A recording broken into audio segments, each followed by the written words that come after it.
जी, तो आज हम डिस्कस करने वाले हैं nested if C plus plus में। लास्ट टाइम हमने इफ भी पढ़ लिया है, इफ एल्स का सिंटेक्स देख लिया, उसके एग्जांपल्स। तो आज हम देखते हैं नेस्टेड इफ को, और साथ ही इसकी एक एग्जांपल भी हम कवर करेंगे। तो चलें हम इसको स्टार्ट करते हैं। तो सबसे पहले इसको समझने के लिए आप देख रहे हो इफ के साथ मैंने कंडीशन लिखी है, उसके बिल्कुल नीचे एक और इफ है जिसमें कंडीशन है, और इसके नीचे एक स्टेटमेंट है। अब ये जो स्टेटमेंट है ये डिपेंड कर दी है इस पे, और ये इस इफ स्टेटमेंट पे, और ये इफ स्टेटमेंट डिपेंड कर रही है इस इफ स्टेटमेंट पे। मतलब ये है कि अगर कंपाइलर आके इस इफ कंडीशन को चेक करता है और ये ट्रू होती है, तो फिर वो इस इफ को चेक करेगा कि ये ट्रू है या फॉल्स। अगर ये भी ट्रू होती है तो फिर कंपाइलर इस स्टेटमेंट को एग्जीक्यूट कर देगा। तो ये तो हमने देख लिया कि अगर ये पहली कंडीशन ट्रू है, दूसरी भी ट्रू है। अब ऐसा भी हो सकता है कि कंपाइलर आके चेक करे पहली कंडीशन ट्रू है, फिर वो आके इसको चेक करेगा, दूसरी कंडीशन सपोज फॉल्स हो जाती है, तो कंपाइलर इसको स्किप करके डायरेक्ट इससे बाहर आ जाएगा, और अगर यहाँ पे कुछ स्टेटमेंट हो तो वो एग्जीक्यूट होंगी, और अगर ना हुई तो प्रोग्राम खत्म। तो ये होगी हमारे पास। पहला ये है कि दोनों कंडीशंस ट्रू हमने देख ली, तो क्या होता है, स्टेटमेंट एग्जीक्यूट हो रही है। पहली ट्रू हो तो दूसरी फॉल्स हो तो क्या होगा, स्टेटमेंट एग्जीक्यूट नहीं होगी। और अब देखते हैं, अगर पहली ही कंडीशन फॉल्स हो जाती है, पहली ही कंडीशन हमारे पास फॉल्स हो जाती है, तो अगर पहली फॉल्स है तो दूसरी कंडीशन चेक नहीं होगी, दूसरी चेक नहीं होगी तो स्टेटमेंट एग्जीक्यूट नहीं होगी। तो यहाँ से डायरेक्ट कंट्रोल आ जाएगा इन स्टेटमेंट के बाहर, और उनको नॉर्मली एग्जीक्यूट करना स्टार्ट कर देगा। ठीक है, तो मतलब सेकंड कंडीशन भी चेक नहीं होगी और स्टेटमेंट भी एग्जीक्यूट नहीं होगी।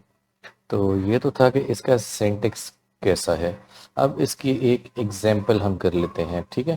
तो एग्जाम्पल में मैंने ये किया है कि सपोज हमारे पास तीन नंबर्स हैं, ए बी और सी। अब इनकी कोई ना कोई वैल्यूज़ है, अब हमें नहीं पता कि इनकी क्या वैल्यूज़ हैं, और हमें इनमें से फाइंड आउट करना है कि इनमें से लार्जेस्ट वैल्यू किसकी है। ठीक है, तो लेट्स से ए है, बी है और सी है। अब इनकी कोई एक वैल्यू है। अब ए की वैल्यू सबसे लार्जेस्ट कब होगी, हमें पता है, अगर ए की वैल्यू बी से भी ज़्यादा हो और ए की वैल्यू सी से भी ज़्यादा हो, तो इसका मतलब है कि ए जो है वो लार्जेस्ट है। ठीक है, इफ़ अगर वो ए जो है बी से ग्रेटर है, तो फिर आप ये भी चेक करो क्या वो ए सी से भी ग्रेटर है। अगर है तो यहाँ पे सिंपली एक मैसेज देंगे कि ए की वैल्यू जो है वो लार्जेस्ट है। अब बी के लिए हम क्या करेंगे, बी के लिए ग्रेटर होने के लिए क्या जरूरी है कि बी ए से भी ग्रेटर हो और साथ ही बी सी से भी ग्रेटर हो। तो दोनों से अगर ग्रेटर होगा तो फिर इसका मतलब है कि बी जो है वो ग्रेटेस्ट है। अब आपको सी की समझ आ गई होगी कि सी जो है वो अगर ए से भी ग्रेटर होना चाहिए, और अगर ए से ग्रेटर है तो फिर चेक करो कि सी जो है वो बी से भी ग्रेटर होना चाहिए। तो इसका मतलब ये है कि ए जो सी है वो सबसे लार्जेस्ट है। अब इसी चीज़ को हम प्रोग्रामिंग में देख लेते हैं कि इसका प्रोग्राम कैसे दिखेगा। तो चलें, ये है, मैंने ऑलरेडी इसका प्रोग्राम लिख के रखा हुआ है। तो चलें इसको अब समझते हैं कि इसमें हो क्या रहा है। यहाँ पे सबसे पहले मेन से प्रोग्राम हमारा स्टार्ट हुआ। तीन वेरिएबल्स डिक्लेयर कर दिए मैंने, ए बी सी। स्क्रीन पे हमें पहले मैसेज आएगा, एंटर वैल्यू फॉर ए के लिए वैल्यू एंटर करेंगे, फिर यहाँ पे बी के लिए वैल्यू एंटर की, फिर सी के लिए एंटर की। ये वही कंडीशन है जो अभी मैंने आपको बताई थी नेस्टेड इफ के लिए, कि ए सबसे लार्जेस्ट कब होगा, अगर ए की वैल्यू बी से बड़ी है, ए की वैल्यू सी से भी लार्जेस्ट है, तो इसका मतलब है कि ए की वैल्यू लार्जेस्ट है, और यहाँ पे हमने उसकी सिंपल वैल्यू प्रिंट कर दी है। ठीक है, तो अज्यूम करते हैं, लेट्स से मैं इसको यहाँ से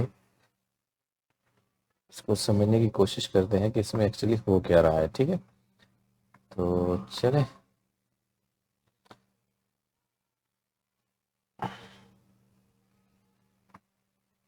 ओके, अब ये है इसका कोड, थोड़ा सा।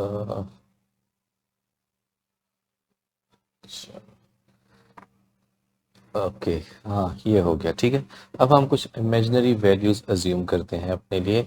सपोज ए की वैल्यू है 10, बी की वैल्यू है 7 और सी की वैल्यू है 9। ठीक है, ये हमारे पास वैल्यूज आ गई। अब कंपाइलर सबसे पहले इसको चेक करेगा। अब इसमें हो क्या रहा है, सबसे पहले लेट से ए की वैल्यू हमने अज्यूम की है 10 और बी की वैल्यू अज्यूम की है 7।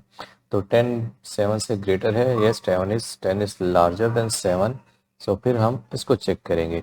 यहाँ पे ए की वैल्यू 10 है और सी की वैल्यू 9 है, तो ए की वैल्यू सी से ग्रेटर है, यस इट इज़ ग्रेटर। तो हमें ये स्टेटमेंट एग्जीक्यूट होगी, और कंप्यूटर पे हमें एक मैसेज आएगा स्क्रीन पे कि A has the largest value which is this, A has the largest value that is 10। उसके बाद कंपाइलर यहाँ पे रुकेगा तो नहीं, कंपाइलर आएगा नेक्स्ट पे, इसको चेक करेगा। बी की वैल्यू हमारे पास, चलिए इसका कलर चेंज करते हैं, बी की वैल्यू है हमारे पास 7 और ए की वैल्यू है 10। So B is greater than 7, no, condition false है, तो इसको भी स्किप करेंगे, इसको भी स्किप करेंगे और डायरेक्ट आ जाएंगे यहाँ पे। यहाँ पे हम देखते हैं सी की वैल्यू 9 है और ए की वैल्यू 10 है, तो क्या सी की वैल्यू 10 से ए से ग्रेटर है? नो, इट्स नॉट ग्रेटर, तो इसको भी स्किप, इसको भी स्किप, और आउट हमें स्क्रीन पे सिर्फ यही मैसेज आया।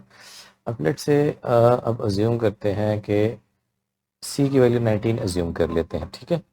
तो यहाँ पे पहले इसको चेक करेंगे, ए की वैल्यू 10 और 7 ही रहने देते हैं।